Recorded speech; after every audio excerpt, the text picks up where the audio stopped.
મારી વાત તો સાંભળ.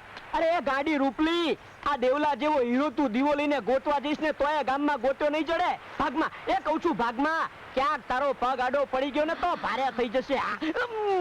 જો દેવલા, હું તને કહી દઉં છું, મારી પાછળ પડવાથી તને કઈ નહીં મળે. જો તારે મને મેળવવી હોય ને તો મારા બાપની પાછળ પડ. અરે પણ મારે થોડું તારા બાપને અરે ઘરગવું છે, એટલે કે પૈણું છે તે હું એની વાહે પડું?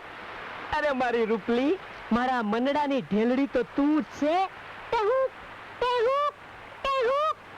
મને તારા મનડાની ઢેલડી બનાવતા પહેલા તારે મારા બાપુને સમજાવવા પડશે, નહીં તો એ છે ને તારા અને મારા બેયના તનડાનો ટોલો કરી નાખશે. અરે ઈ જમાના વયા ગયા રૂપલી, જ્યારે ગામમાં કોઈને અરે કોઈ પ્રીત કરતું ને તો હંધાય રોકતા. અત્યારે તો પ્રીત કરનારને રોકવાની કોઈનામાં તાકાત નથી. બસ એકવાર મનડા મળ્યા એટલે મળ્યા. તું જોજે તો ખરી ગાંડી, એક દિવસ તને તારાય દોડ ફૂટ્યા બાપના જુલમમાંથી છોડાવી આ દેવલાની મઢીની મહારાણી ન બનાવું તો હું તે મારા બાપ કાળિયાના પેટનો નહીં. સાચી જ? હા. વારે મારા મનડાના મોરલા શું થયું?